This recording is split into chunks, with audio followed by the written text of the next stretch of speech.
Hi friends, வணக்கம். இது Teeztotaller. So இன்னைக்கு வீடியோல ஒரு 4 கலர் டிசைன் பிரிண்ட் எப்படி பண்றதுன்னு நான் உங்களுக்கு ஷேர் பண்ண போறேன். So இந்த ஸ்கிரீன் பிரிண்டிங் மெத்தட்ல ஒரு கலர் இன்க்ரீஸ் ஆகும்போது ஒரு ஸ்கிரீன் செப்பரேட்டா போடணும். நிறைய பேர் கேக்குறீங்க ஒரே ஸ்கிரீன்ல மல்டி கலர் போடலாமா? Each color will do separate screen. சரிங்களா? அதை வந்து எக்ஸ்போஸ் பண்ணி அதுக்கான ஆர்ட்வொர்க் மெயினா ஆர்ட்வொர்க் அண்ட் கிராப் மார்க்ஸ் ரொம்ப இம்பார்ட்டன்ட். ஸோ மல்டி கலரும் வந்துட்டாலே கிராப் மார்க் ரொம்ப ரொம்ப இம்பார்ட்டன்ட். இந்த வீடியோல நான் உங்களுக்கு அந்த கிராப் மார்க் எப்படி வந்து செட் பண்றது ரிஜிஸ்ட்ரேஷன் மிஷின்ல பிரஸ்ல அப்படின்றதையும் நான் ஷேர் பண்ணிருக்கேன். அண்ட் இதோட அவுட்புட் உங்களுக்கு தமிழ்ல பார்க்கும்போது நல்லா வைப்ரண்டா நல்ல கலர் அந்த ஸ்கீமோட பக்கம் வந்துருக்கு.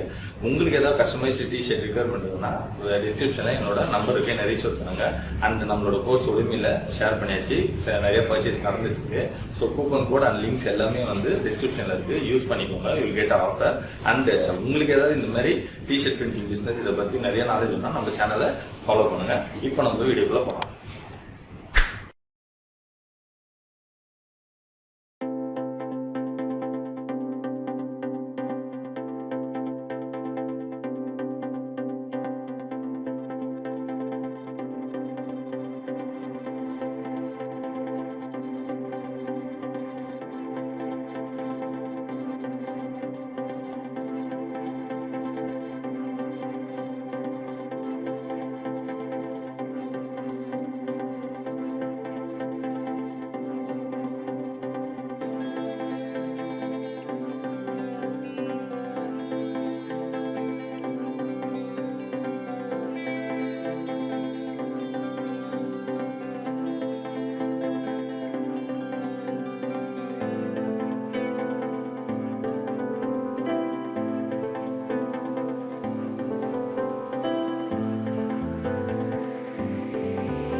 அதாவது நம்ம வந்து பாத்தீங்கன்னா ஒரு 2 கலர் பண்ணிருக்கோம், 3 கலர் பண்ணிருக்கோம். இன்னைக்கு 4 கலர் மோஸ்ட் அதிகமான கலர் இன்னைக்கு தான் யூஸ் பண்ணிருக்கோம். ஸோ இதுல ஃபர்ஸ்ட் என்ன பண்ணோம்னு பாத்தீங்கன்னா ஸ்கிரீன் பிரிண்டிங் பொறுத்தவரைக்கும் ஈச் கலர் ஈச் ஸ்கிரீன் சரிங்களா. ஒரு கலருக்கு ஒரு ஸ்கிரீன் தான் நம்ம எக்ஸ்போஸ் பண்ணி ரிஜிஸ்ட்ரேஷன் பண்ணோம். ஸோ 4 கலருமே ஒரே ஸ்க்ரீன்லாம் ஒர்க் பண்ண முடியாது. நிறைய பேர் கொஸ்டின் கேட்குங்க, அதெல்லாம் கிடையாது. ஸோ இதை பொறுத்த வரைக்கும் ஒரு கலருக்கு ஒரு ஸ்க்ரீன் நம்ம மேக் பண்ணிடணும், அதாவது எக்ஸ்போஸ் பண்ணி வச்சுக்கணும். அதுதான் இந்த 4 கலர் நம்ம செட் பண்ணுறது. அதை வந்து ரிஜிஸ்ட்ரேஷன் ஒரு ப்ராசஸ் இருக்குது. அதுக்குள்ள இந்த 4 கலரோட அசம்பிளியை கரெக்டாக அசம்பிள் பண்ணோம் வித் கிராப் மார்க். கிராப் மார்க்கில் தான் வச்சு நீங்கள் அசம்பிள் பண்ணுவீங்க. ஸோ நிறைய பேர் ரிஜிஸ்ட்ரேஷன் பற்றி கேட்டீங்க. அந்த கிளிப்பிங்ஸுமே இந்த வீடியோவில் நான் ஆட் பண்ணியிருக்கேன். ஸோ இது எல்லாமே பார்த்தீங்கன்னா ஒரு டிஷர்ட் பிரிண்டிங் பிஸ்னஸில் வரதுக்கு இதெல்லாமே நீங்கள் லேர்ன் பண்ணிகிட்டே இருக்கணும். அண்ட் இதில் நிறைய மெத்தட் ஏற்கனவே சொன்ன மாதிரி நான் STV ஃபைனல் அண்ட் ஸ்க்ரீன் பிரிண்டிங்கோட ஸ்டார்ட் டு ஃபினிஷ் வந்து உடம்புல கோர்ஸ் அப்லோட் பண்ணேன். அதோட லிங்க் எல்லாமே டிஸ்கிரிப்ஷனில் இருக்குது. வித் கூப்பன் கோடோட வில் கெட் ஆஃபர் சரிங்களா. ஸோ நம்ம சப்ஸ்கிரைபருக்காக நான் அந்த லிங்க் வந்து ஷேர் பண்ணியிருக்கேன். ஸோ யூஸ் பண்ணிக்கோங்க. அண்ட் அதில் என்ன இருக்குன்னு பார்த்தீங்கன்னா டிஜிட்டலாக வந்து இந்த கோர்ஸோட ஸ்டார்ட் டு எண்ட் வந்து நான் உங்களுக்கு ஷேர் பண்ணிப்பேன். வித் நிறைய டீடைல்ஸ் அண்ட் இன்வெஸ்ட்மெண்ட்டோட இருக்கும் சரிங்களா. அண்ட் உங்களுக்கு ஏதாவது கஸ்டமைஸ்டு டிஷர்ட் இருக்குன்னா கீழே என்னோட வாட்ஸ்அப் நம்பருக்கு இந்த ரீச் அவுட் பண்ணுங்க. Will do any kind of requirement சரிங்களா. மீண்டும் நல்ல நன்றி, வணக்கம்.